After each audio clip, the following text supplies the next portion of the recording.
নমস্কার everyone, welcome to my new blog. তো কিতা খবর আসনি বেলা, আমি আছি সবার দোয়া এবং আশীর্বাদে বেলা। তো ভিডিওটা হলো পয়লা বৈশাখের সন্ধ্যার পরে এই ভিডিওটা।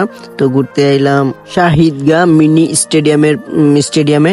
ঢুকার প্রথমেই দেখি যে পানি দিয়ে মিউজিক ছাড়তেছে এন্ড অনেকেই মানে ওই মিউজিকের সাথে তালে তাল মিলিয়ে নাচতেছে এন্ড অনেকগুলা মিউজিকের সাথে পানি উতাল পাতাল করতেছে এন্ড সবাই দেখতেছে। আর আমরাও আসলাম এই জায়গায় পাশে।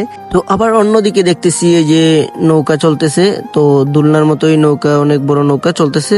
আবার দেখতেছি দুলনার মতোই ওই যে বড় ছোট সবাই মিলেই ওই চরকির মতো ওই যে ঘুরতেছে। এই জায়গায় দেখতেছি শুধু বাচ্চারা এখানে খেলাধুলা করতেছে, যাদের বাচ্চা আছে তারা এখানে নিয়ে আসতে পারেন।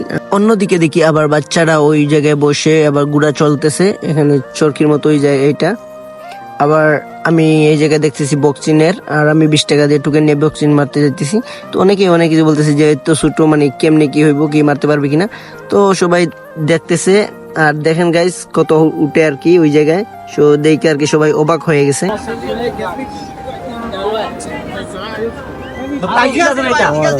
আর ওই জায়গায় কিন্তু এখনো সম্পূর্ণ কাজ হয়নি, আর আরো কাজ চলতেছে। অন্যদিকে মেয়েদের শপিং মহলটা খোলাই রয়েছে এন্ড এখানে খাবারের কিছু মানে তৈরি করা হচ্ছে। তো অবশেষে আমি কিছু শর্ট করে দেখাইলাম। আর আপনারা যারা 100 টাকার ভিতরে ঘুরতে চাইরা আর শাহিদগা মিনি স্টেডিয়ামে ওই জায়গায় ঘুরতে পারবেন এন্ড অনেক আনন্দ পাইবেন। আর অবশেষে ধন্যবাদ আপনারা এতক্ষণ ধরে আমার ভিডিওটা দেখার জন্য। তো কে কোন জায়গা থেকে ভিডিওটা দেখরা একটু কমেন্ট করে জানাইবা। ধন্যবাদ।